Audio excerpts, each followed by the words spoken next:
వాక్యాన్ని నోటి ద్వారా చదవవలసిందిగా ప్రేమపూర్వకం మనం చేస్తున్నాం. దయవుంచి అందరూ మీ బైబిల్స్ తెరిచి ఉదయకాలం ప్రభుని స్తుతించవలసిందిగా ప్రేమపూర్వకం మనం చేస్తున్నాం. కాబట్టి అందరం కలిసి చదువుతాం. లూకా సువార్త 4వ అధ్యాయం 7-8 వచనాలు. కాబట్టి నీవు నాకు మ్రొక్కితివా, ఇదంతయు నీ దగునని ఆయనతో చెప్పాను. అందుకు యేసు నీ దేవుడైన ప్రభువునకు మ్రొక్కి ఆయనను మాత్రమే సేవింపవలెను. దయచేసి ఒకసారి గట్టిగా చప్పట్లు కొట్టి ప్రభువుని స్తుతిద్దాం. అందరూ గట్టిగా చప్పట్లు కొట్టి ప్రభువుని స్తుతిద్దాం. ఆయనను మాత్రమే సేవింపవలెను. దయచేసి ఒక్క నిమిషం అందరూ అలా కళ్ళు మూసుకొని ఉదయకాలం ప్రభు మనతో ఏం మాట్లాడిన ఉన్నాడు, ఆయన సహాయం కోరుకున్నాం. ఆత్మదేవా నీకు వందనాలు స్తోత్రాలు చెల్లిస్తున్నాను. అయోగ్యురాల్ని అపవిత్రురాల్ని ఎందుకు పనికిరాని నన్ను ఈ ఉదయకాలం నీవు నిలబెట్టి వాడుకోవడానికి ఇష్టపడినందుకు నీకు స్తోత్రం చెల్లిస్తున్నాను. నేను అపాత్రురాలను అయోగ్యురాలను ఎందుకు పనికిరాని దాన్ని ప్రభా, పరిశుద్ధులతో కూడా నన్ను కూడా పరిశుద్ధురాలిగా నీవు మార్చి నీ బిడ్డలకు ఏ ఆత్మీయ ఆహారం అయితే అవసరమో ఆరాధనకు కావలసిన మాటలు ఈ ఉదయకాలం మీరు అనుగ్రహించమని ప్రార్థిస్తున్నాను. నా ప్రక్కన నీవు నిలబడి నీ బిడ్డలతో మాట్లాడమని ప్రార్థిస్తున్నాను. అనుకరించమని కోరుతూ నీ సహాయం కోరుతున్నాను. పరిశుద్ధాత్మదేవుడు ఇక్కడ వచ్చి నేను బ్రాలమని అడుగుతున్నాను. నీ సన్నిధి నీ సమాధానం మేమందరం ఉదయకాలం అనుభవించడానికి మాకు సహాయం పంపించమని కోరుతున్నాను. యేసు పరిశుద్ధ నామమున అడిగి వేడుకుంటున్నాను తండ్రి, ఆమేన్. మరి ఇక్కడ మత్తయి సువార్త 4వ అధ్యాయం 9-10 వచనాలు, అలాగే లూకా సువార్త 4వ అధ్యాయం 7-8 వచనాలు మనం చూసినప్పుడు యేసు వానితో సాతానా పొమ్ము, ప్రభువైన నీ దేవునికి మ్రొక్కి ఆయనను మాత్రమే సేవింపవలెను. మీ చేత మరి 2 లేఖన భాగాలు చదివించాను. మరి అది ఇంగ్లీష్లో కూడా మీకు చదివి వినిపించాలని కోరుతున్నాను నేను. Then Jesus said to him, Be gone, Satan, for it is written, You shall worship the Lord your God, and him only shall you serve. అలాగే లూకా సువార్త 4వ అధ్యాయం 7వ వచనంలో కూడా And Jesus answered him, It is written, You shall worship the Lord your God, and him only shall you serve. ఇక్కడ ఈ 2 వచనాలు మనం గమనించినప్పుడు ఓన్లీ అనే మాట మాత్రం చూస్తున్నాం మనం. తెలుగులో దాన్ని మాత్రమే, ఆయన మాత్రమే, ఆయన ఒక్కడే. మరి ఆరాధనకు పాత్రుడు ఎవరంటే ఆయన ఒక్కడే. హల్లెలూయా, హల్లెలూయా. మనం ఇక్కడ గమనించినప్పుడు ఇంగ్లీష్లో ఆ మాట ఓన్లీ అనే మాటకు అర్థం ఏంటంటే సింగిల్, ఒక్కడే. ఇంకా ముందు ఎవరు లేరు, వెనకాల ఎవరు లేరు. దాన్ని ఇంకో విధంగా చెప్పుకోవాలనుకుంటే ఐసోలేటెడ్, ప్రత్యేకించబడిన వాడు. ఈ ఉదయకాలం మనం ఎవరిని ఆరాధించడానికి వచ్చామంటే ప్రత్యేకించబడిన దేవుణ్ణి ఆరాధించడానికి వచ్చాం. హల్లెలూయా. ఆయన అందరి దేవతలు వంటి వాడు కాడు. ఆయనలో చాలా ప్రత్యేకత ఉంది. ఆ ప్రత్యేకమైన దేవుణ్ణి ఈ ఉదయకాలం మనం ఆరాధించడానికి వచ్చాం. ఇక్కడ ఇంగ్లీష్లో, తెలుగులో చూస్తే దేవునికి మ్రొక్కి అని ఉంది. అదే ఇంగ్లీష్లో చూస్తే వర్షిప్, ఆరాధన చేయడానికి ఉదయకాలం ప్రత్యేకించబడిన దేవుణ్ణి, ఒకే ఒక్క దేవుణ్ణి ఉదయకాలం మనం ఆరాధించడానికి వచ్చాం. హల్లెలూయా. దేవుని నామానికి మహిమ కలుగునుగా. అసలు ఆరాధించడానికి ఆయనలో ఉన్న గుణగణాలు ఏంటి? ఎందుకు ఆరాధించాలి మనం? ఎప్పుడు ఆరాధించాలా? ఎక్కడ ఆరాధించాలా? ఎలాంటి పరిస్థితుల్లో ప్రభువుని ఆరాధించాలో కొద్ది మాటలు మీతో ఉదయకాలం పంచుకోవాలనుకుంటున్నాను. మరి కొన్ని సంవత్సరాలుగా యెరూషలేములో ఎలా ఆరాధించాలో, ఎటువంటి ఆరాధన చేయాలి, ఆరాధనకు తగిన మాటలు చెప్పబడుతూ ఉన్నాయి. అయితే ఉదయకాలం దేవుడు నాకు ఇచ్చిన ప్రత్యక్షతను బట్టి కొద్ది మాటలు మీతో పంచుకోవాలనుకుంటున్నాను. ఆరాధన అనేది ఒక ప్రత్యేకమైనదని మొదటిగా మీతో చెప్పారు. ప్రత్యేకమైనది. దానికి ఇంకెవరికి చేయమన్నమాట, ఆయనకు ఒక్కరికే చేస్తాం, ఒకే ఒక్క వ్యక్తికి చేస్తాం. అది ఆరాధన అవుతుంది. రెండోది, ఆరాధన అనేది లోతైన సంబంధం దేవుడితో. ఒక ప్రేమికురాలు ఇద్దరు చాలా లోతుకి వెళ్ళిపోతారు ప్రేమలో. అది లోక సంబంధమైనది. అయితే మహామహిమను విడిచిపెట్టి మన కొరకు దిగి వచ్చిన దేవుడితో ఈ ఉదయకాలం నీవు లోతైన సంబంధంలోనికి వెళ్ళాలి. లోక సంబంధమైన విషయాలతో కాదు, దేవునితో లోతైన సంబంధం కలిగి ఉండాలి. చాలా డెప్త్గా వెళ్ళిపోవాలి. కొన్నిసార్లు మనం లోకపరంగా మాట్లాడుకుంటూ ఉంటాం, వాళ్ళు చాలా దూరం వెళ్ళిపోయారు, ఇంక ఒకరినొకరు విడిచి ఉండలేరు అనుకుంటాం. మనం దేవుడితో వెళ్ళాలా చాలా దూరం. లోకంలో ఉన్న మనుషులతో కాదు, లోక సంబంధమైన విషయాల కొరకు కాదు, లోతైన సంబంధం ఈ ఉదయకాలం నీవు కలిగి ఉన్నావా లేవా దేవుడితో ఒకసారి పరీక్షించుకోవాలి. ఇంకొకటి మూడవగా గమనిస్తే, ఎవరో ప్రేరేపిస్తే చేసేది కాదు ఆరాధన. కళ్ళు మూసుకోండి, చప్పట్లు కొట్టండి, కలిసి పాడండి. ఇవన్నీ ఎవరో ప్రేరేపిస్తే చేసేది కాదు ఆరాధన. నీ అంతరంగంలో స్వతహాగా పుట్టేది ఆరాధన. హల్లెలూయా. నీకు దేవుడు ఏదైతే చేశాడో, నువ్వు ఏదైతే దేవుడిని అనుభవించావో ఆ విషయాన్ని గుర్తు చేసుకుంటూ నీవు నోరు తెరిచి చేసేది ఆరాధన. నీ లోపల ఉంచుకునేది ఆరాధన కాదు. నీ నోటి ద్వారా బయటకు ఏదైతే వస్తుందో అది ఆరాధన. ఈ ఉదయకాలం అటువంటి ఆరాధనను వినాలని దేవుడు ఉదయకాలం ఆశపడుతున్నాడు. ఆరాధనలో ఆయన మనం పూజిస్తాం, పూజకు అర్హుడు. మనం అనేక మంది దేవతలు దేవులైన అనబడేవారిని చూస్తున్నాం. మనం అన్యులను గమనిస్తే వారికి ఒక్క దేవుడు కాదు, చాలా దేవుళ్ళు ఉన్నారు. చాలా మంది దేవుళ్ళని పూజిస్తారు వాళ్ళు. అయితే మనం సర్వశక్తుడైన దేవుడిని మనం పూజించేది ఒకే ఒక్క దేవుడు. హల్లెలూయా, హల్లెలూయా. 100 మంది ఉంటే 100 మందికి మనం పూజ చేయట్లేదు, 100 మందికి మనం భక్తి చేయట్లేదు, 100 మందికి మనం ఆరాధన చేయట్లేదు. ఆరాధనకు పాత్రుడు ఎవరు అంటే ప్రత్యేకించబడిన వాడు. ప్రత్యేకించబడిన వాడిని మాత్రమే మనం ఆరాధన చేయాలి ఉదయకాలం. అలాగే ఆరాధనలో లీనమైపోవడం. ఉదాహరణకి మనకి చాలా ఇష్టమైన సినిమా వస్తుందంటే దాని ముందుకు వెళ్ళిపోయి కూర్చొని చాలా లీనమైపోతాం. దాన్ని లీనమైపోయి చూస్తున్నాం. వెనకాల కూర మాడుతుందో మనకు అర్థం అవ్వదు, బిడ్డ కింద పడిపోతున్నా అన్న విషయం మనకు అర్థం అవ్వదు, లేకపోతే భర్త లోపలికి వచ్చాడన్న విషయం అర్థం అవ్వదు, భార్య ఇబ్బంది పడుతున్న విషయం అర్థం అవ్వదు. ఎందుకంటే నీకు ఇష్టమైన విషయంలో నువ్వు లీనమైపోయి ఉన్నావు. ఈ ఉదయకాలం నీ ఆరాధన ఎలా ఉండాలంటే ఆయనలో లీనమైపోవాలా. నీ గుండె చప్పుడు ఆయన గుండె చప్పుడికి చాలా దగ్గరకు వచ్చేయాలి. నీ గుండెకి ఆయన గుండెకి ఎక్కడ ఖాళీ ఉండకూడదు. నీ గుండెకి ఆయన గుండెకి ఖాళీ ఉండకూడదు. అంటే నీ గుండెల్లో విషయాలు ఆయనకు తెలియాలా, ఆయన గుండెల్లో విషయాలు నువ్వు తెలుసుకోవాలి. ఉదయకాలం నువ్వు ఎలా ఆరాధించాలనుకుంటున్నావో, దేవుడు నిన్ను ఎటువంటి ఆరాధన చేయాలని ప్రభు ఉదయకాలం కోరుతున్నాడో ఆయన గుండె చప్పుడు దగ్గరికి వెళ్తే నీకు అర్థమవుతుంది. అది నువ్వు దూరంగా ఉంటే నీకు అర్థం అవ్వదు. చుట్టూ ఉన్న పరిస్థితులు చూసినప్పుడు ఆయన ఎలా ఆరాధించాలో నీకు తెలియదు. అయితే ఉదయకాలం ఆయన గుండె చప్పుడు దగ్గరికి వెళ్ళి చూడాలి, వినాలి. నువ్వు ఉదయకాలం ప్రభా నీ గుండెలో నువ్వేమనుకుంటున్నావో నా గురించి, అది నేను చేయగలిగిన సామర్థ్యత నాకు దయచేయి ప్రభా. దేవుని గుణ లక్షణాలను గుర్తించు, దేవుణ్ణి ముందుగా ఉంచటం ఇది చాలా ప్రాముఖ్యమైన విషయం.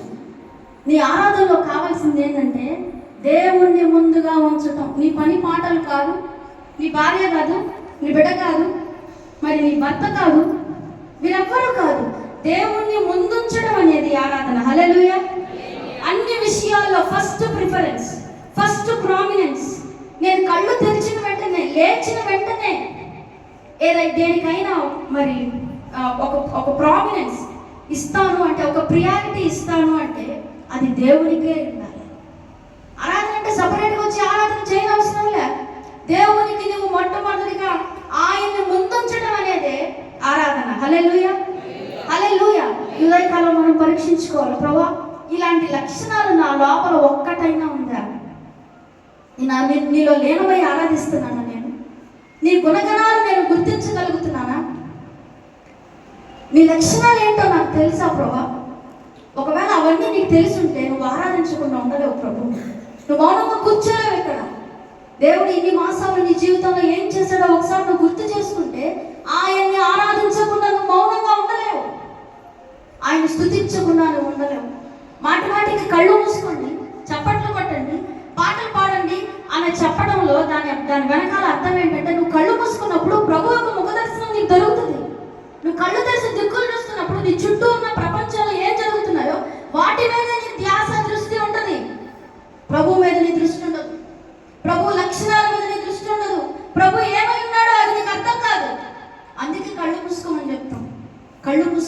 ఆయన ముఖ దర్శనం చేసుకున్నప్పుడు నీకు ఆరాధించాలనే మనసు పుడుతుంది. హల్లెలూయా. అందుకని ఆరాధిస్తున్నప్పుడు కళ్ళు మూసుకోవాలి. పాట పాడుతున్నప్పుడు ఆ మాటలో ఉన్న శక్తిని అనుభవిస్తున్నప్పుడు నీ జీవితంలో ఉన్న ప్రతి పరిస్థితి నీకు దూరం అవుతూ ఉంటుంది. అది ఎంత భారభరితమైన పరిస్థితి అయినప్పటికీ దేవుడు ఉదయకాలం ఆరాధించడానికి నీకు మాటలు అనుగ్రహిస్తున్నాడు. ఇప్పటి వరకు ఒక్కసారి కూడా ప్రభువు నోరు తెరిచి ఆరాధించలేదేమో. ఒక్కసారి ఆయన లక్షణాలు గుర్తు చేసుకో. ప్రభు నేను స్తుతిస్తున్నా, నేను ఘనపరుస్తున్నా, నేను కొనియాడుతున్నా. అదే ఒక రాజకీయ నాయకుడు వచ్చి ఇక్కడికి వస్తున్నాడు అని అంటే మనం ఏం చేస్తామంటే అందరికన్నా ముందు వచ్చి మన ప్లేస్ రిజర్వ్ చేసుకుంటాం. అదే దేవాది దేవుడైన యేసు ప్రభువుని చూడడానికి, నీ కొరకు మరణించి నీ పాపములకు ప్రాయశ్చిత్తమైన దేవుడిని చూడడానికి నువ్వు ఎప్పుడుకో వస్తున్నావు. ఆయన ఆల్రెడీ ఇక్కడికి వచ్చే ఉన్నాడు. ఆయన వచ్చి ఆయన ముఖ దర్శనం చేసుకోవాలి, ముందుగా రావాలా. యేసు ప్రభువుని నువ్వు అన్ని విషయాల్లో ముందుగా ఉంచాలా. ఒక రాజకీయ నాయకుడు ఏదైనా వాగ్దానం చేస్తే గట్టిగా చప్పట్లు కొడుతూ మనం ఏం చేస్తామంటే మన సంతోషాన్ని వ్యక్తపరుస్తాం ఆయనకి. అదే ఇక్కడి నుంచి ఎవరైనా మాట్లాడి ఎవరైనా హెచ్చరిస్తే, ఎవరైనా దేవుని మాటలు బోధిస్తున్నప్పుడు, వాగ్దానాలు ఇస్తున్నప్పుడు ఎందుకు చప్పట్లు కొట్టలేకపోతున్నావు?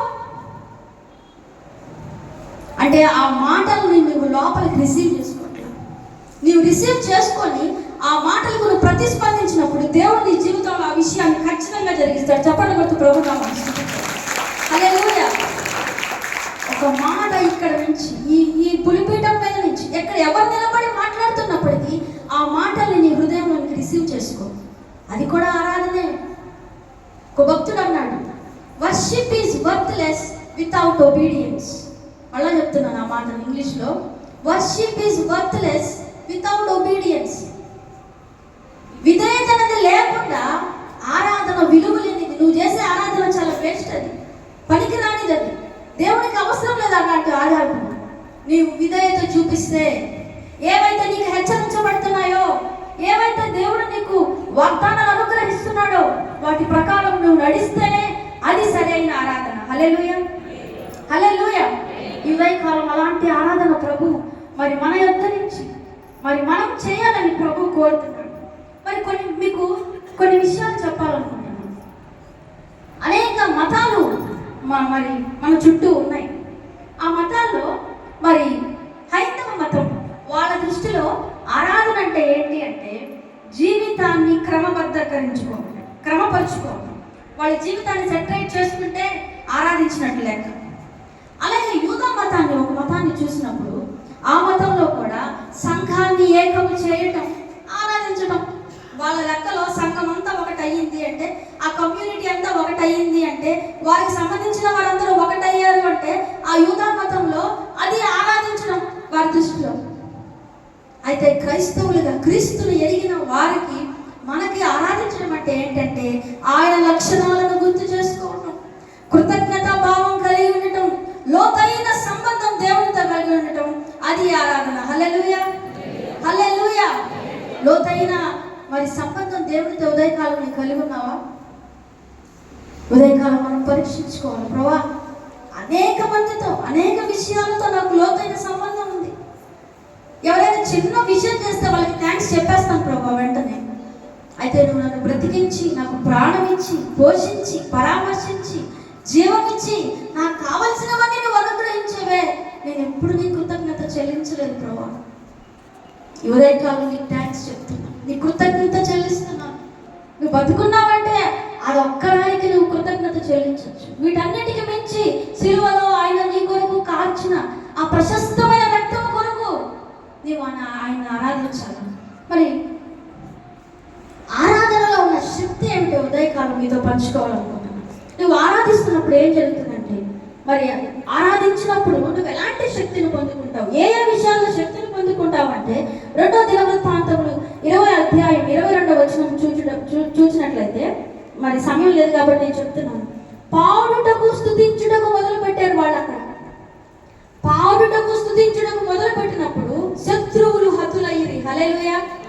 నువ్వు నువ్వు ఆరాధిస్తున్నప్పుడు, నువ్వు స్తుతిస్తున్నప్పుడు, నువ్వు పాడుతున్నప్పుడు నీ జీవితంలో ఏ సమస్య అయితే ఉందో, నువ్వు ఎంతైతే పోరాడుతున్నావో ఆ పరిస్థితులన్నిటిని ప్రభువు హతమైనట్లు చేస్తాడు. హల్లెలూయా. ఈ ఉదయకాలం ఎటువంటి పోరాటాల్లో ఇక్కడికి వచ్చావు నాకు తెలియదు. అయితే నువ్వు నోరు తెరిచి ప్రభువుని స్తుతించడం ప్రారంభిస్తే, నువ్వు నోరు తెరిచి ప్రభువుని పాడటం ప్రారంభిస్తే, ప్రభు ఈ ఉదయకాలం ఆ పరిస్థితులన్నిటినీ హతమయ్యేటట్లు చేస్తాడు. హల్లెలూయా, హల్లెలూయా. ఆయన నీకు మరి నువ్వు ఆరాధించినప్పుడు నీకు ఆరాధనలో నీ శాపం, నీ జీవితంలో శాపం తొలగిపోతుంది, క్షమాపణ అనుగ్రహించబడుతుంది, స్వస్థత అనుగ్రహించబడుతుంది, ముఖాముఖిగా ప్రభువును చూసి అనుభవంలోనికి వస్తావు. నువ్వు ఆరాధనలో అంత శక్తి ఉంది. అదెంతో శ్రేష్టమైన విషయం. దేవుని స్వరం ఎలా ఉంటుందో నువ్వు వినడానికి కూడా ఆరాధించినప్పుడు అటువంటి శక్తిని నువ్వు పొందుకునే కృపను ప్రభు అనుగ్రహిస్తాడు. విశ్వాసంలో స్థిరపడతాం. శరీరంలో ఒకవేళ బాధ ఉందేమో, గుండెల్లో బాధ ఉందేమో, అవన్నీ తేలిక చేయబడతాయి. హల్లెలూయా, హల్లెలూయా. ఆరాధించినప్పుడు అటువంటి శక్తిని పొందుకోవాలి. ఆయన ఉనికి ఎలా ఉంటుందో మనకు తెలుస్తుంది. నువ్వు ఆరాధించినప్పుడు నువ్వు మౌనంగా కూర్చుంటే ఆయన ఉనికి ఎలా ఉంటుందో, ఆయన క్షమాపణ ఎలా ఉంటుందో, ఆయనని ప్రేమించడం ఎలా ఉంటుందో నీకు ఇవన్నీ తెలియదు. నీవు నోరు తెరిచి ప్రభువుని ఆరాధిస్తున్నప్పుడు, నోరు తెరిచి ప్రభువుని స్తుతిస్తున్నప్పుడు ఆ ఆరాధనలోని శక్తిని నువ్వు అనుభవిస్తావు. హల్లెలూయా, హల్లెలూయా. అసలు ఆరాధిస్తే ఏం జరుగుతుంది అనే విషయాన్ని మనం గమనించినప్పుడు కీర్తనలు 22వ అధ్యాయం 3వ వచనం. కీర్తనలు దయచేసి త్వరగా చదివి వినిపించవలసిందిగా ప్రేమ కొరకు మనవి చేస్తున్నాను. కీర్తనలు 22:3. నీవు ఇశ్రాయేలు చేయు స్తోత్రముల మీద, నీవు ఇశ్రాయేలు చేయు స్తోత్రముల మీద ఆసీనుడవై ఉన్నావు, ఆసీనుడవై ఉన్నావు. చప్పట్లు కొడుతూ ప్రభువుని స్తుతిద్దాం. గట్టిగా చప్పట్లు కొడదాం. ప్రతి ఒక్కరు గట్టిగా చప్పట్లు కొడుతూ ప్రభు నామాన్ని స్తుతిద్దాం. ఇశ్రాయేలు స్తుతుల మీద ఆసీనుడై ఉన్నాడు. ఆసీనుడు అవడం అంటే కూర్చోవడం. నువ్వు స్తుతిస్తే, నువ్వు ఎన్ని స్తుతులు చేస్తే అన్ని స్తుతుల మీద ఆయన కూర్చుంటాడంట. హల్లెలూయా. స్తుతుల సింహాసనం మీద కూర్చోవాలనుకుంటున్నాడు ప్రభు ఉదయకాలం. అది కుర్చీలా ఏర్పడాలంటే నువ్వు ఎన్ని స్తుతులు చేయాలండి? ఒక కుర్చీ షేప్లోకి అది రావాలంటే నువ్వు ఎంత స్తుతి చేస్తేనే అది ఆ షేప్లోకి వస్తుంది. ఈ ఉదయకాలం మనము చేసే స్తుతుల మీద, నీవు చేసే స్తుతుల మీద ఆయన ఆసీనుడు అవ్వాలనుకుంటున్నాడు. ఆరాధన చేస్తే ఏం జరుగుతుందంటే ఆయన వచ్చి నీ స్థితులన్నిటి మీద ఆయన ఆసీనుడు అవుతాడు. హల్లెలూయా, హల్లెలూయా. అలాగే మరి ఎప్పుడు ఆరాధించాలి, ఎలాంటి పరిస్థితుల్లో ఆరాధించాలి అని అంటే ప్రతిరోజు ఆరాధించాలా, బాహ్యంగా ఆరాధించాలా, నువ్వు ఒక్కదానివే ఉన్నప్పుడు ఆరాధించాలా. ఎవరైనా చూస్తారేమో, నేను ఆరాధిస్తే ఎవరైనా అనుకుంటారేమో, నా మనసాక్షి నా బతికేందో వాళ్ళకి తెలుసు కదా, నేను ఆరాధిస్తే మనుషులు ఏమని అనుకుంటారేమో అనుకుంటున్నావేమో ఉదయకాలం. అయితే నీ ఆరాధన వినడానికి ప్రభు ఆల్రెడీ ఇక్కడికి వచ్చున్నాడు. మనందరికంటే ముందుగా దేవుడు ఇక్కడికి వచ్చున్నాడు. హల్లెలూయా. మీరందరూ ఎటువంటి ఆరాధన చేస్తారో ఆ ఆరాధనలన్నీ వినడానికి ప్రభు ఇక్కడికి వేం చేస్తున్నాడు. ఆయన సన్నిధి, ఆయన ప్రభావం ఇక్కడ ఉంది. అవి ఉన్నాయి కనుక మనం అందరం ఇక్కడ నిలిచి ఉన్నాం. ఉదయకాలం ప్రభువుని స్తుతించాలి. నాకు జీవం ఇచ్చావు, నాకు ప్రాణం ఇచ్చావు, నన్ను బ్రతికించావు ప్రభా. అనేక మంది హాస్పిటల్లో వెంటిలేషన్ మీద ఉన్నారు ప్రభా. భయంకరమైన పరిస్థితుల్లో, భయంకరమైన యాక్సిడెంట్లో, రకరకాల పరిస్థితుల్లో తిండి లేకుండా చాలా మంది రోడ్ల మీద తిరుగుతున్నారండి. దేవుడికి తినడానికి తిండి ఇచ్చాడు. ఈ 5 చేతులు నీ లోపలికి నీ నోట్లోకి వెళ్తున్నాయి. ఈ 5 చేతులు నీ నోట్లోకి వెళ్ళినప్పుడు నువ్వు స్తుతి చెల్లించాలి. అది కూడా ఆరాధనే. స్తుతి చెల్లించుట, కృతజ్ఞత అర్పించుట, ఇవన్నీ ఆరాధనలో మరి ఆరాధించడానికి అనుకూలమైన పరిస్థితులు. ఉదయకాలం ప్రభుని ఆరాధన కోరుకుంటున్నాను. అసలు ఎందుకు మనం ప్రభు మరి ఎలాంటి ఆరాధన చేయకూడదో కూడా చూద్దాం. మనం ఎలాంటి ఆరాధన చేయకూడదంటే విగ్రహాలకు ఆరాధన చేయకూడదు. అపోస్తుల కార్యం 17వ అధ్యాయం 23వ వచనంలో ఉంది. మరి టైం లేదు కాబట్టి నేను చూపించట్లేదు. విగ్రహాలకు ఆరాధన చేయకూడదు. రెండవది వ్యర్థమైన ఆరాధన. నోటికి ఏదొస్తే అది పలకొద్దు ఆరాధన. ఇక్కడ వాక్యం ప్రకటించబడుతుంది. ఇక్కడ అభిషక్తులైన వారు ఎవరు నిలబడినా వారు అభిషక్తులే. వారు ఎటువంటి పరిస్థితుల్లో ఉన్నా దేవుడు అభిషేకించి ప్రతి ఒక్కరిని నీకు నిలబెట్టి వాడుకుంటాడు. చప్పట్లు కొట్టి ప్రభువుని స్తుతించండి. ఎవరు నిలబడినా, ఎవరు మాట్లాడినా నీవు ఆ మాటలకు లోబడి తీరాల్సిందే. నేను చెప్తే నేను ఎన్నో, ఆమె చెప్తే నేను ఎన్నో, ఆ ఫలానా ఆయన చెప్తేనే ఆ మాటలకే నేను ఆరాధిస్తాను అనుకుంటే నీకు విధేయత లేదు. నువ్వు చేసే ఆరాధన వేస్ట్. అది నువ్వెన్ని మాటలు వల్లించినా అది వ్యర్థమైన ఆరాధన అవుతుంది. మత్తయి సువార్త 15:9 ఉంది. వ్యర్థమైన ఆరాధన దేవుడు ఉదయకాలం ఇష్టపడట్ల. విగ్రహారాధనను ప్రభు ఇష్టపడట్లా. స్పెషల్గా వెళ్ళి విగ్రహాలను పెట్టుకొని ఆరాధించడం కాదు ఇక్కడ. నీ హృదయ లోతుల్లో ఏ విగ్రహాలు అయితే ఉన్నాయో వాటన్నిటిని బయటికి తీసి పారవేయాలని ప్రభు ఉదయకాలం కోరుతున్నాడు. అది ఎటువంటి విగ్రహం అయినా. కొడుకు ఒకవేళ నీకు విగ్రహంగా లోపల ఉండిపోయాడేమో, కూతురు ఉండిపోయిందేమో, భార్య ఉండిపోయిందేమో, భర్త ఉండిపోయాడేమో విగ్రహంగా నీ లోపల. నువ్వు ప్రేమించే అనేక మంది మనుషులు నీ లోపల విగ్రహాలుగా నిలబడిపోయాడేమో. ఆ విగ్రహారాధన చేయకూడదని ప్రభు ఉదయకాలం హెచ్చరిస్తున్నాడు. వ్యర్థమైన మాటలతో నీవు ఆరాధన చేయకూడదు. దేవుడు అటువంటి ఆరాధనను దేవుడు యాక్సెప్ట్ చేయడు. దాన్ని స్వీకరించడానికి ప్రభు ఇష్టపడ్డాడు. ఎందుకంటే ఆయన గుణగణాలన్నీ చాలా ఉన్నాయి మనం ఆరాధించడానికి. ఆయన చేసిన మేలు అనేకం ఉన్నాయి. అవన్నీ విడిచిపెట్టేసి నువ్వు నీ సొంత మాటలతో వాక్యం చెప్పబడుతున్నప్పుడు వాక్యం వింటే ఏం ఆనందం చేయాలో తెలుస్తుంది. వాక్యం విన్నప్పుడు వ్యర్థమైన మాటలే వస్తాయి నోటికి, వేస్ట్ మాటలు. ఇక్కడ ఒక మాటలు చెప్పబడతాయి, నువ్వు ఇంకో విషయాలని ఇంకొక మాటల్ని ఆరాధన చేస్తావు. అది వ్యర్థమైన ఆరాధన. అలాంటి ఆరాధన దేవుడు ఉదయకాలం కోరుకోవట్లేదు. అలాగే మనం అబ్రహాము విషయంలో చూసినట్లయితే ఆదికాండం 22:5 చూసినప్పుడు ఒకసారి దయచేసి ఎవరైనా చదివి వినిపించవలసిందిగా ప్రేమపూర్వక మనవి చేస్తున్నాను. తన పనివారితో మీరు గాడిదతో ఇక్కడనే ఉండుడి, నేనును ఈ చిన్నవాడును అక్కడికి వెళ్ళి దేవునికి మ్రొక్కి మరలా మీ యొద్దకు వచ్చేదమని చెప్పి దహన బలికి కట్టెలను తీసుకుని తన కుమారుడు ఇస్సాకు మీద పెట్టి తన చేతితో నిప్పును కత్తిని పట్టుకొని పోయెను. హల్లెలూయా. రెండు చేతుల పైకి ప్రభుని స్తుతిద్దాం. రెండు చేతుల పైకెత్తుదాం. హల్లెలూయా. గట్టి చెప్తాం హల్లెలూయా. ఈ ఉదయకాలంలో నిజంగా ప్రభువుని మొక్కడానికే వస్తే ఇక్కడ ఏ మాటలు అయితే చెప్పబడుతున్నాయో సింపుల్గా ఓబే అయిపోతాడు.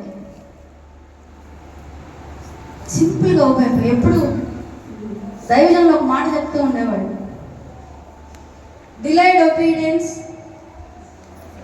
is called as disobedience or considered as disobedience. లేట్గా నువ్వు విధేయత చూపిస్తే అది విధేయత కిందకి రాదు, అవిధేయత కిందకే వస్తుంది. ఉదాహరణకి ముందుగా వచ్చి దేవుని సన్నిధిలో కూర్చొని కొద్ది నిమిషాలు ముందుగా ప్రభుని ఆరాధించమని అడుగుతున్నాను. ముందుగా వస్తున్నావా?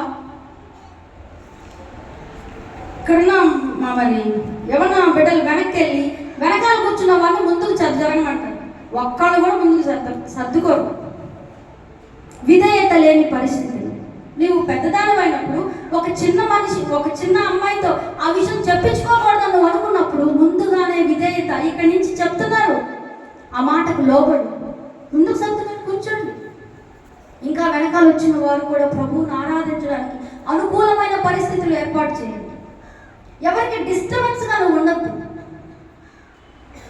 మౌనంగా దేవుని సన్నిధిలో 65వ కీర్తన 1వ చూసినప్పుడు మనం సియోనులో మౌనముగా ఉన్నట్టే నీకు స్తుతి చెల్లించుట. మౌనంగా కూర్చోండి దేవుని సన్నిధిలో.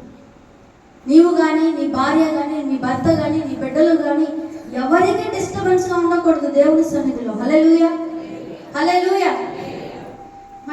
ఒక చిన్న విషయాన్ని అబ్రహాము గురించి నేను చెప్పి నా మాటలు ముగిస్తాను. ఇక్కడ అబ్రహాము విషయంలో చూసినప్పుడు అబ్రహాము తన కుమారుడితో చిన్నవాడైన తన కుమారుని తీసుకుని వెళ్ళి మొక్కడానికి వెళ్ళాడు. ఎక్కడికి వెళ్ళాడు? అందరు చెప్పాలి. ఎక్కడికి వెళ్ళాడు? మొక్కడానికి వెళ్ళాడు. ఇక్కడ 5వ వచనంలో మనం చూస్తే తన పని వారితో మీరు గాడిదతో ఎక్కడనే ఉండండి.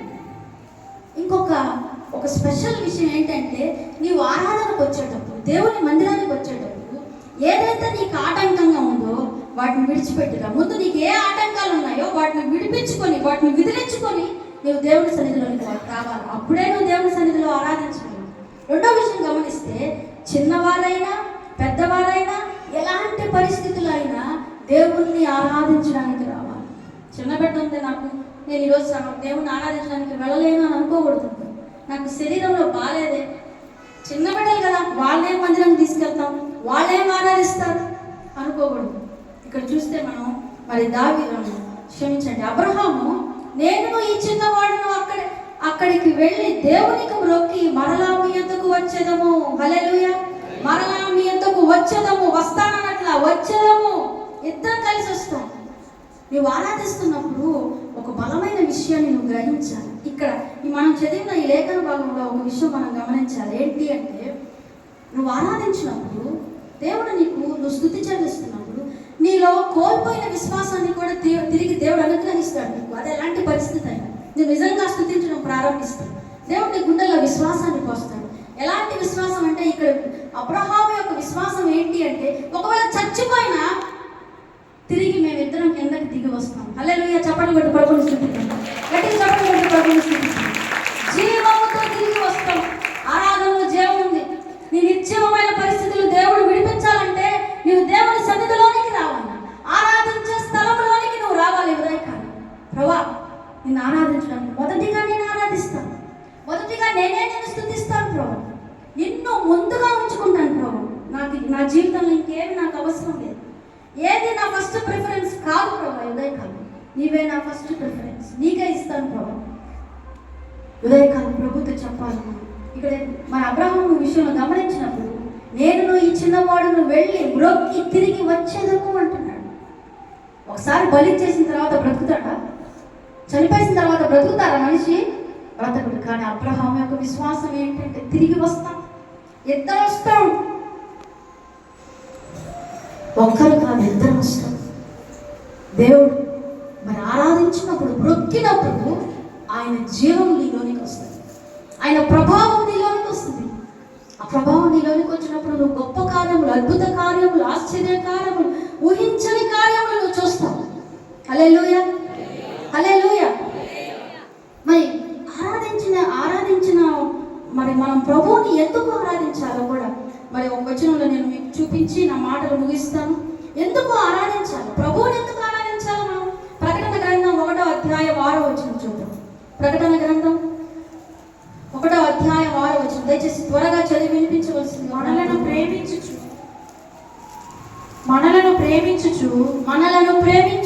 తన రక్తము వలన మన పాపముల నుండి మనలను విడిపించిన వారికి మహిమయు ప్రభావమును యుగయుగములు కలుగును గాక. రెండు చేతులు పైకెత్తి చెప్పబడతాం. హల్లెలూయా. ఇంకా గట్టిగా మనం ఆయన ఎందుకు స్తుతించాలి అంటే, మనల్ని ఎవరూ ప్రేమించని విధంగా ఆయన మనల్ని ప్రేమించాడు. మొదటి ఫస్ట్ లవ్. యేసు ప్రభుకి ఏదైనా మొదటి ప్రేమ ఉందంటే అది మనమే. ముందుగా ఆయనే మనల్ని ప్రేమించాడు. రెండవది, సిలువలో నీ కొరకు నా కొరకు అపవిత్రులను, భ్రష్టులం, చెడిపోయిన వారం, వ్యభిచారులం, అయోగ్యులం, ఎందుకు పనికిరానైనా మన కొరకు ఆయన మ్రావును మీద శాపగ్రస్తుడిగా వేలాడాడు. 3 మేకుల మధ్య శాపగ్రస్తుడిగా వేలాడాడు. పరిశుద్ధుడిగా పుట్టిన ఆయన నీ కొరకు నా కొరకు నీ స్థానం ఆయన భరించాడు. నా స్థానంలోనికి ఆయన వచ్చాడు. ఈ బాధలన్నీ వీళ్ళు భరించలేరు, ఈ శిలువ శ్రమ వీళ్ళు భరించలేరు. ఆ స్థానంలోనికి ఆయన వచ్చాడు. ఉదయకాలం ఆయన ఎందుకు ఆరాధించాలంటే, నీకు మారుగా ఒకవేళ నీ భర్త దగ్గరికి వెళ్ళి నా కొరకు నువ్వు చనిపోతావా అని అడిగితే నీ భర్త తన ప్రాణం నీ కొరకు ఇస్తాడా? చెప్పాలి. నో తర్వాత ఇవ్వడు. భార్య ఇస్తుందా? బిడ్డలు ఇస్తారా? ఇవ్వరు. నీవు ప్రేమించిన వారు ఎవరు నీకు ప్రాణం ఇవ్వరు. అయితే ప్రాణమునిచ్చిన దేవుడు, ఏకైక సత్య దేవుడు, సర్వశక్తి కలిగిన దేవుడు యేసు ప్రభు మాత్రమే. చెప్పడగొట్టు ప్రభు. ఆయన ఎందుకు ఆరాధించాలంటే, ప్రాణం ఇచ్చాడు ప్రభు నీ కొరకు. నిన్ను మొదటిగా ప్రేమించాడు. నీ క్యారెక్టర్ తెలిసిన వాళ్ళు ఎవరిని ప్రేమించరు, నీ అంతరంగం తెలిసిన వాళ్ళు ఎవరిని ప్రేమించరు. అయితే ప్రభువు నిన్ను మొదటిగా ప్రేమించాడు. నీ ముఖం ఎవరు చూడరని, నా ముఖం ఎవరు చూడరని, నన్ను ఎవరు ప్రేమించరని ఆయన ఈ లోకానికి దిగి వచ్చి ప్రేమించి ఈ లోకానికి దిగి వచ్చాడు ప్రభు. అందును బట్టి మనం ప్రభువుని ఆరాధించాలి. మరి ఒక చిన్న మాట చెప్పి నేను ముగిస్తాను నా మాటను. చైనా దేశంలో ఒక మిషనరీ ఉందంట. దయచేసి అందరూ జాగ్రత్తగా వినవలసిందిగా ప్రేమపూర్వకం మనం చేస్తుంది. చైనా దేశంలో ఒక మిషనరీ ఉందంట. ఆవిడికి మరి ఎలాంటి వ్యాధి వచ్చిందంటే నయము కాని వ్యాధి, మందులతో నయం కాని వ్యాధి వచ్చింది. ఆరాధనలో శక్తిని మరి తెలియజేయడానికి మీకు ఉదాహరణ చెప్తున్నాను, దయచేసి వినండి. మందులకు నయము కాని రోగం ఆమెకు వచ్చినప్పుడు మరి ఆమె ప్రతిరోజు దేవుని అడిగేదంట, ప్రభా నన్ను స్వస్థపరచు, నన్ను బాగు చేయి. డాక్టర్లు డిక్లేర్ చేశారు ఏమనంటే, ఈమె ఇంకెప్పటికీ బాగుపడదు, ఎన్ని మాత్రలు వేసుకున్నా బాగుపడవు, బ్రతికినంత కాలం బ్రతికి చనిపోవాలి. ఆమె నాకు ప్రతిదినం ప్రార్థన చేస్తా, ప్రతిరోజు ఏమని ప్రార్థన చేస్తుందంటే, ప్రభా నన్ను బాగు చేయ, నన్ను బాగు చేయ, నన్ను బాగు చేయ, ఇలాంటి ప్రార్థన చేస్తూ వచ్చిందంట. అయితే ప్రభు ఆమెకు ఒక రోజు ఒక దర్శనం చూపించాడు. ఆ దర్శనంలో మరి ఒక ఏమంటారు దాన్ని, తక్కిడ, తూనిక, ఆ దేవుడు ఆ తక్కిడను ఆమెకు చూపించాడంట. ఉదయకాలం లేచి ఆమె ప్రభుని అడిగిందంటే, ఏంటి ప్రభా తక్కిడ చూపిస్తున్నావు ఏంటి, రెండు వైపులో ఉంటుంది కదా, అది అలా చూపించగానే ఆమె ఉదయకాలం లేస్తే ప్రభుని అడిగిందంటే, ఎందుకు ప్రభా నాకు తక్కిడ చూపిస్తున్నావు, నేను బాగు చేయమని అడుగుతుంటే మరి అలాంటి దర్శనం చూపించావేంటి నాకు అని ఆమె అడిగినప్పుడు, ఆ దర్శనంలో ఆమె ఏం చూసిందంటే, ఒక వైపు ఉండేది చాలా కిందకు వచ్చేసిందంట, ఇంకో వైపు ఉండేది చాలా పైకి వెళ్ళిపోయి తేలిపోతుందంట. ఆమె అప్పుడు ప్రభుని అడిగిందంట, ఎందుకు ప్రభు ఒకటేమో చాలా పైకి వెళ్ళిపోయింది, ఇంకోటేమో చాలా క్రిందకు ఉండిపోయింది, చాలా బరువుగా ఉండిపోయింది, ఒకవైపు తేలిక పైకి వెళ్ళిపోతుంది అని ఆ ప్రభువును ప్రశ్నించినప్పుడు దేవుడు ఆమెకు చెప్పాడు, నువ్వు చేసే ప్రార్థనల వలన ఇటువైపు అంతా బరువు ఎక్కువ అయిపోయింది, నువ్వు చేసే స్థుతి అలా ఉంది కాబట్టి ఆ ఇంకో వైపు నా తక్కడ పైకి వెళ్ళిపోయింది, అది పైకి వెళ్ళిపోయింది. అంటే రెండు సమానంగా లేవు, రెండు బరువులు ఒకటిగా లేవు. ప్రార్థన ఒకటే చేస్తున్నావు, నువ్వు స్థుతి చెల్లించట్లేదు. స్థుతిలో శక్తి ఉంది, స్థుతిలో అద్భుతాలు జరుగుతాయి అని దేవుడు ఆమెకి మరి అలాంటి వివేచన ఇచ్చిన తర్వాత, దేవుడు ఆమెతో మాట్లాడిన తర్వాత పక్క రోజు నుంచి ఏం చేసిందంటే, ప్రభా నన్ను స్వస్థపరచు, నన్ను బాగు చే అనే మాట చెప్పడం ఆపేసి స్తుతించడం ప్రారంభించిందంట. మీరు ప్రభా నువ్వు ఆశ్చర్యకరుడు, ఆలోచనకర్తవి, నిత్యుడకు తండ్రి, సమాధానకర్తకు అధిపతి అని ఆ దేవుడిని స్తుతించడం ప్రారంభించిన తర్వాత ఈ రెండు తూనికలు మరి ఏదైతే ఆ బ్యాలెన్స్ ఉందో రెండు బ్యాలెన్స్ అయిపోయాయంట. అప్పుడు బయట జనమందరూ అనుకున్నారంట, ఏమికి చచ్చిపోయే రోజులు దగ్గరకు వచ్చినాయి కాబట్టి అరుచుకుంటా ఉంది, అన్యులకు తెలియదుగా అది స్థుతో ప్రార్థనో, ఆమె చావు కేకలేస్తుందో దేవుడికి ప్రార్థన చేస్తుందో వారికి తెలియదు.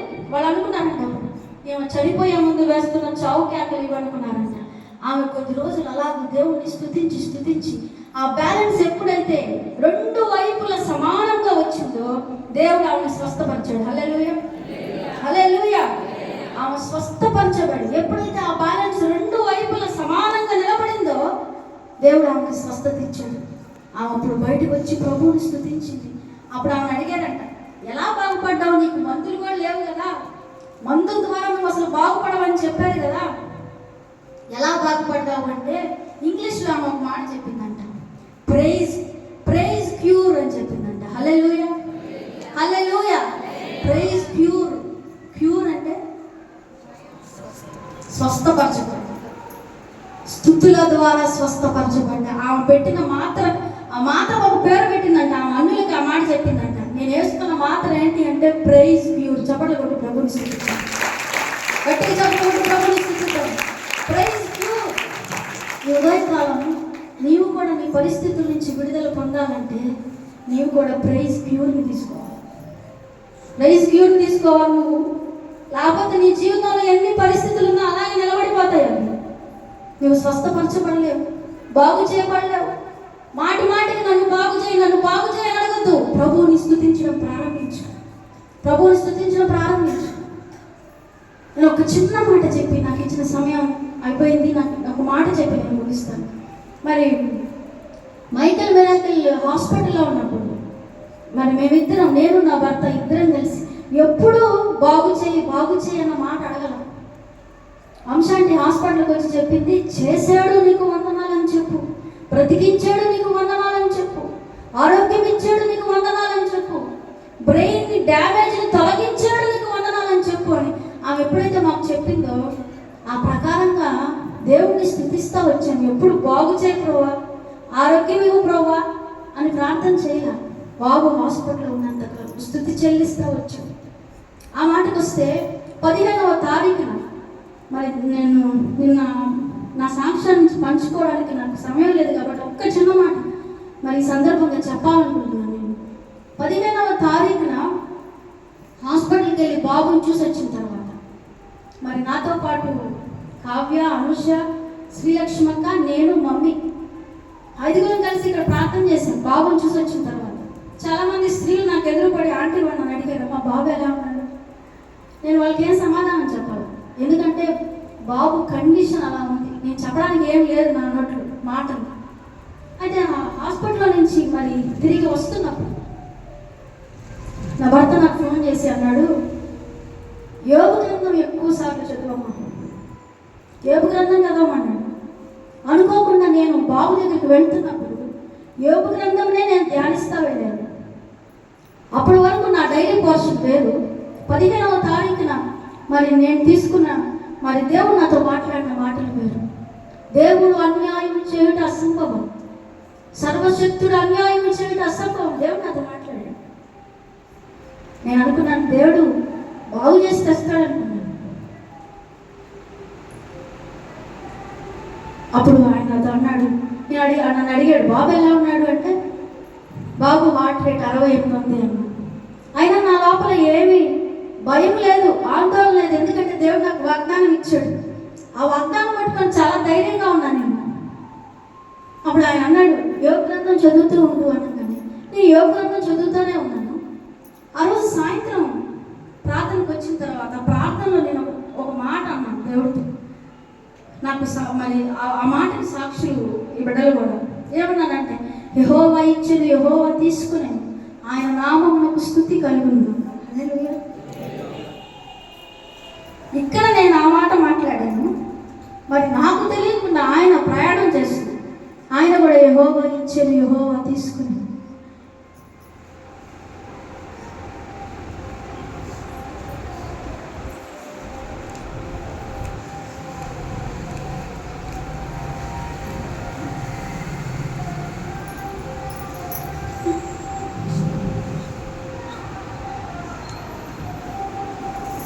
యెహోవా నామమునకు స్తుతి కలుగును గాక. ఇద్దరు నోట్ల నుంచి స్తుతి విన్నాక ప్రభువు బాబుని తీసుకున్నాడు. హల్లెలూయా.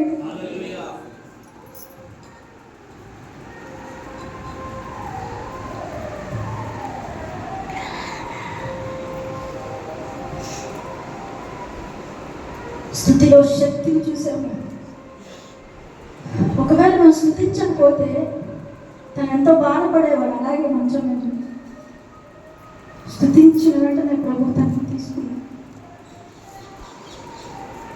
15వ తారీఖు కూడా సాయంత్రం కానీ దేవుడు నాతో మాట్లాడిన తర్వాత దేవుడు నన్ను బలపరిచిన తర్వాత మీరు నమ్మరండి, దేవుడు నన్ను ఎంతో ఓదార్చాడు. అసలు నేను ఆ మాట బాబు లేడు అనే విషయం తెలిసిన తర్వాత నా ప్రాణం కూడా పోతుందేమో అనుకున్నాను. కానీ ఆదరణకర్త అక్కడ నిలబడి నన్ను పట్టుకున్నాడు. ఆయన నాతో ఉన్నాడు కాబట్టి మేము ఇంకా బ్రతుకున్నాం. హల్లెలూయా.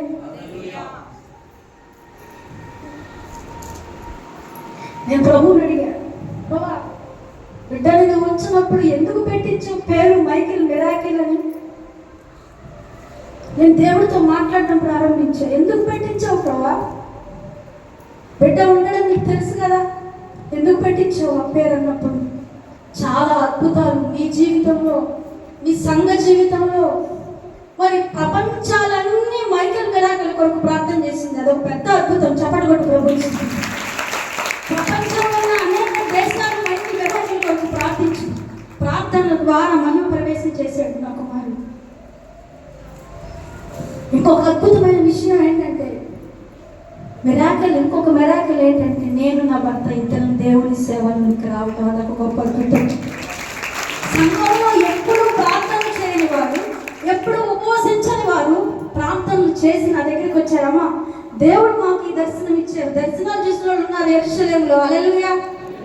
ఆ యొక్క అవన్నీ అద్భుతాలు అందరూ ఓదార్చారు. ప్రతి ఆంటీ వాళ్ళు అందరూ వచ్చి, అమ్మ దేవుడు నీ బిడ్డను తీసుకొస్తున్నాడు. నీ బిడ్డ ఇలా ఆడుకుంటున్నాడు. దేవుడు అందరికీ ప్రత్యక్షత ఇచ్చాడు. అదొక గొప్ప అద్భుతం. అంటే సంఘములో ఒక ప్రత్యక్షత అనుగ్రహించడానికి దేవుడు మైకేల్ మెరాకిల్ ఈ లోకానికి పంపించాడు. నా కుటుంబంలో, సంఘంలో అనేక పరిస్థితులు ప్రభు మరి అద్భుతాలు చేస్తూ వచ్చాడు. అలాగే మరి ఆ 15వ తారీఖున కొద్ది నిమిషాలు నాకు నిద్ర వచ్చి కొంచెం అలా కళ్ళు మూసుకున్నాను. దేవుడు నాతో మాట్లాడిన తర్వాత మనసు నెమ్మదిపరుచుకొని నేను బాబుని చూడటానికి ఇంక వెళ్తాను. నేను అదే లాస్ట్ నేను బాబుని చూడటం. మమ్మీ నేను ఇద్దరు లోపలికి వెళ్ళాను. బాబుని చూడడానికి వెళ్తున్నప్పుడు ఆ ముందు కొంచెం సేపు నేను కళ్ళు మూసుకొని నిద్రపోయాను. ఆ నిద్రలో దేవుడు నాకు ఒక దర్శనం ఇచ్చాడు. ఏంటి అంటే చాలా గంభీరంగా ఒక ప్రార్థన జరుగుతుంది. ఆ ప్రార్థన కూడికలో నేను నా భర్త ఇద్దరం కలిసి డాక్టర్ అమ్మకి బట్టలు పెడుతున్నాను.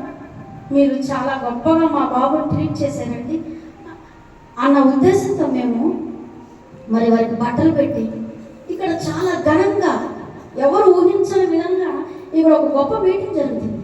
అది చూసి నేను అనుకున్నాను, మమ్మీతో చెప్పాను, మమ్మీ మైకేల్ ఖచ్చితంగా ఇంటికి వస్తాడు మమ్మీ, మనం ఖచ్చితంగా స్తుతి కొడుకు పెట్టుకుంటాం. ఆ స్తుతి కొడుకులో మరి డాక్టర్ అని కూడా మేము సన్మానించాం. వారి బట్టలు కూడా పెట్టాము మమ్మీ మేము అన్నాం. అప్పుడు మమ్మీ కూడా అవును దేవుడు తీసుకొస్తాడు, మైకేల్ని తెస్తాడు దేవుడు అనేది. అయితే కొద్ది రోజుల తర్వాత ఇలా జరిగిన తర్వాత నిన్నటి దినాన ప్రతిష్ఠాపన జరిగిన తర్వాత ఆ దర్శనం యొక్క భావం దేవుడు నాకు తెలియజేశాడు. హల్లెలూయా, హల్లెలూయా. ఏంటి అంటే ఎవ్వరు ఊహించని విధంలో గొప్పగా ప్రతిష్ట ఆరాధన దేవుడు జరిగించాడు. ఎన్నో అవాంతరాలు జరిగినాయి. అనేక మంది సేవకులు వచ్చారు. డాక్టర్ అని మేము మరి వాళ్ళని సన్మానించి వారికి బట్టలు పెట్టామంటున్నాం. మమ్మల్ని సన్మానించి ఆ దినం మా ఇద్దరికి బట్టలు పెట్టిన విశ్వాసం ఉన్నారు ఇక్కడ. హల్లెలూయా. డాక్టర్ వాళ్ళు నీ బిడ్డను బాగు చేయాలనుకున్నారు, కానీ మీరు బాగు చేయాల్సిన రోగాలు చాలా ఉన్నాయి. ఆ రోగాలను బాగు చేయడానికి మిమ్మల్ని తీసుకెళ్తున్నాను.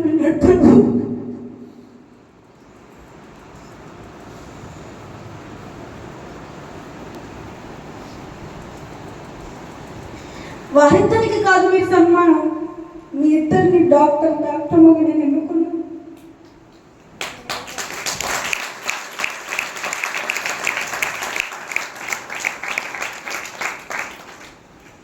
అనేక రోగగ్రస్తులు ఉన్నారు, అనేక పరిస్థితుల్లో చిక్కుకున్న వారు ఉన్నారు. వాళ్ళందరినీ బయటికి తీసుకురావడానికి మిమ్మల్ని వైద్యులుగా నేను అనుకున్నాను. మిమ్మల్ని హానర్ చేయడానికి అనేక మందిని తీసుకొచ్చి మాకు లేని మేము ఎప్పటికీ పొందుకోలేని భాగ్యాన్ని దేవుడు మాకు ఇచ్చాడు. మా మట్టుకు మేమైతే రాలేము. మా ఇద్దరి జీవితాల్లో కూడా దేవుడు అద్భుతం చేశాడు. మైకేల్ మెరాకిల్ని పంపించడం, దేవుడు ప్రతినిధిగా ఆ బిడ్డ మా దగ్గరికి వచ్చాడు. తిరిగి మా ఇద్దరి పక్షాన ప్రతినిధిగా దేవుని దగ్గరికి వెళ్ళాడు. చప్పటి పట్టి ప్రభు దేవుడు నా గుండెల్లో నా భర్త గుండెల్లో నిరీక్షణ పోసాడు. ఎప్పుడైనా మేము వెళ్ళి మైకేల్ చూస్తాం ఖచ్చితంగా. అనేక మంది ఆత్మలను రక్షించుకొని దేవుడి దగ్గర నిలబడితే అప్పుడు దేవుడు అనుగ్రహించే ఆ జీవ కిరీటం కొరకు మేము ఎదురు చూస్తున్నాం. మరి దేవుడు అనుగ్రహించిన ఈ మాటలన్నింటిని బట్టి దేవుని స్తుతిస్తూ కనపరుస్తాం. సమయం ఇచ్చిన దైవ సేవకునికి అలాగే మీ అందరికీ నా నిండు వందనాలు తెలియజేస్తున్న మాటలు ముగిస్తున్నాను.